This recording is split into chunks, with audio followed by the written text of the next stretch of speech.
खुलुमबाय बर' रादाबनिफ्राय बयनिसिमबो आंनि गोथार अननाय आरो सिबिनाय बावहरबाय। अदालगुरि जिल्ला बर' फरायसा खौसे आफादनि सोलोंथाइ नेहाथारि बाबुल बर'जों बर' रादाबनि खौरां बुथुमगिरि अनन्त बर'नि मोनसे मोगा-मोगि आरो बे मोगा-मोगियाव बर' फरायसा आफादनि मिशन 15नि सायावहाय बिथां बाबुल बर'नि बिबुंथि। गिबियावनो जों बर' रादाब सेलनिफ्राय नोंथांमोननिसिम साबायखर बावबाय। जों खोनानो लोगो मोनबाय जे टंला आन्चलिक एबसुआ एसे मोजां डिसिसन लानानै सोलोंथाइनि बेलायाव माने 26 गेजेरजों ओनसोलनि गथ' गथायफोरखौ जौगाहोनायनि डिसिसन लादों। दा बेखौनो लानानै आं दिनै टंला आन्चलिकआव दा फरायसाफोरखौ लानानै टक सोलिबाय बेयाव जिल्ला एबसुनि सोलोंथाइ नेहाथारि बाबुलखौ लोगो मोननानै दसे मोगा-मोगि रायलायनो नागिरदों। नोंथाङा दा 26 मिशन सोलोंथाइ नेहाथारि 26 मिशन बेखौ बिनि आंनि गोसो गोरबोनिफ्राय आरो थांखि गासैबो होबाय। नायगोन नामा? जेरै जोङो टंला दख'रा गिबियावनो आङो सिङाव बर' रादाबनिसिम जे बिथांमोनहा जे गासै 20 फरायसाखौ लानानै जे फैबाय थानाय 2020 मायथाइयाव जानो गोनां मेट्रिक आनजादाव जाहाथे मोजां फिथाइ लाबोनो हायो फरायसा बिथांमोना, बेनि थाखाय बिथांमोना मोनसे मिशन लानानै खामानि मावदों। आरो दुलाराय बर' फरायसा आफादा 2006 मायथाइनिफ्रायनो सोलोंथाइ बोसोर हिसाबै फोसावनानै खामानि मावदों आरो 2007 मायथाइनिफ्राय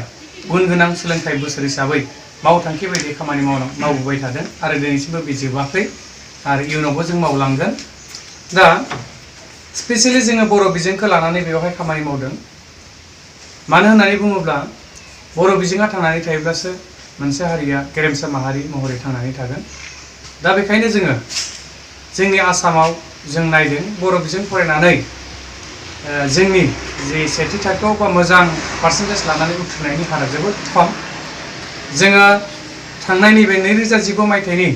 बर' बिजों फरायनानै मेट्रिक आनजादावहाय जोंनि जिल्लानि गेजेरनिफ्राय 177 फरायसायाल' फार्स्ट डिभिजन मोननो हादोंमोन। बे जोंनि थाखाय खोब थोजासे नङा। दिनैनि दिनाव जुदि कम्पेरिजन खालामनानै जों जुदि नायोब्ला जों खोनादों गुबुन फरायसालिफोर गंसे फरायसालिनिफ्रायनो 150 फरायसा सेथि थाखोआव उथ्रिसारनायखौ जों खोनानो मोन्दों बा नुदों। दा बे बेलायाव जोंनि जिल्ला हिसाबै गोबां जोङो उनफिननानै दङ बायदि जों अनुभब खालामदों। बेखायनो जोङो देग्लायनि बे जे फैबाय थानाय 2020 मायथाइनि मेट्रिक आनजादाव जोंनि फरायसा बिथांमोननि जे सोलोंथाइ हारखौ जौगानायनि मानदान्दाखौ जों नायनानै जों खामानि मावनो नाजादों। दा बे हिसाबै जोंनि जिल्लानिफ्राय जोङो मोनसे मिशन 15 होननाय मोनसे जोङो हाबाफारि लादों, फोसावदों। आरो बे मिशन 15नि सोमोन्दै सुंद'यै बुंफोरनो नागिरदों बे समावहाय नोंथांमोननि नैबे बर' रादाबनि गेजेरजों जे जोङो मिशन 15 होननायनि ओंथिखौ ओरैबायदि होनदों जे मोनफ्रोमबो दखरायाव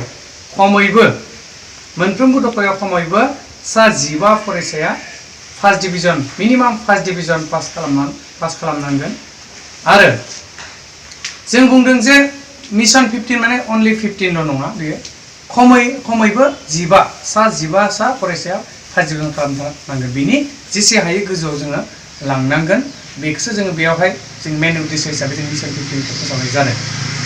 आरो जोंनि जे बिटिसि जुदि जों गमामायैनो बिटिसिनि जिल्ला 4 जिल्लाखौनो जुदि कम्पेरिजन खालामनानै नायोब्ला बे 4 जिल्लानि गेजेराव उदालगुरि जिल्लायानो सबसे लवेस्ट।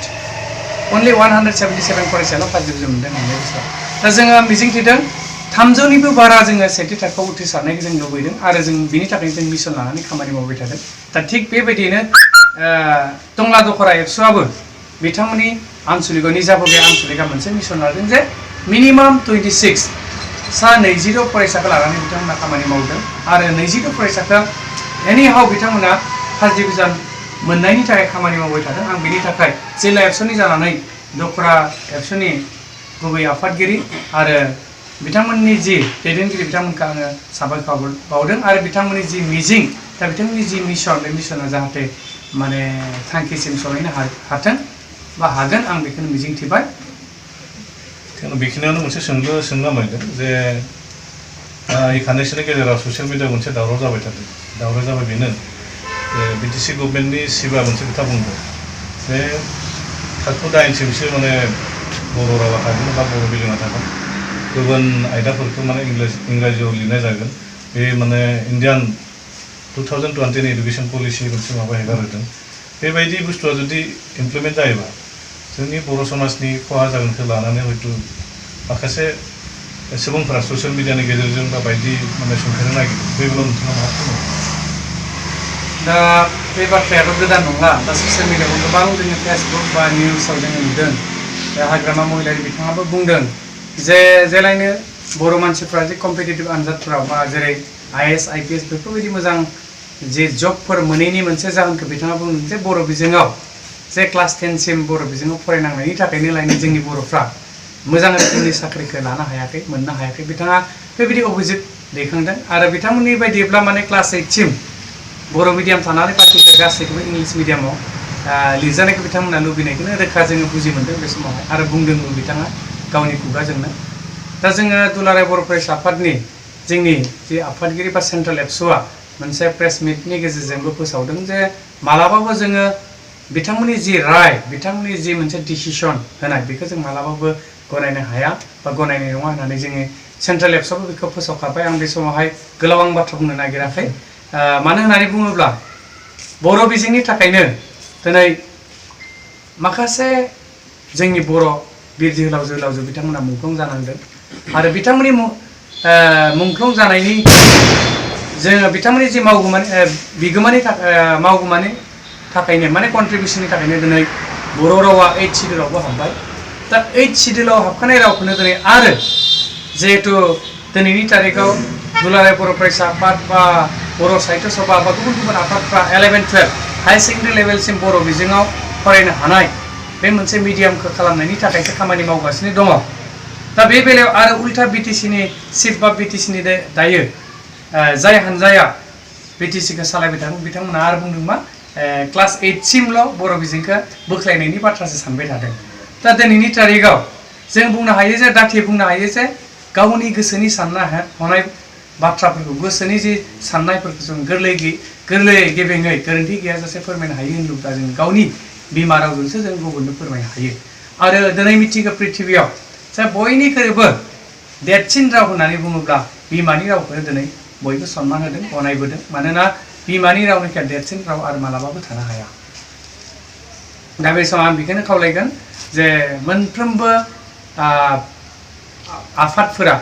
बा बिभिन्न राजखान्थिगिरि थाया मानो जिहेतु जोंनि राव बिजों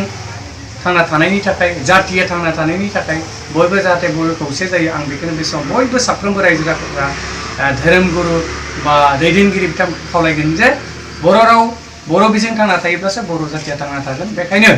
साफ्रोमबो दैदेनगिरिया जाहाथे हारिनि थाखाय खामानि मावो आं बेखौ गुरै खावलायदों बे समाव साबायखर थाबाय नोंथांनिसिम दिनै बर' रादाब दिनैहाय बिथांमोननिसिम फिन जों साबायखर बावहरदों आरो बिथांजों लोगोसे जोंनि टंला दख'रा एबसुनि आफादगिरि बिथांखौ बर' दंमोन आरो बिथांजों लोगोसे जिल्ला एबसुनि बिबानगिरि बिथां रहित बसुमतारी बिथांमोनखौबो साबायखर बावनानै दिनैनि मोजां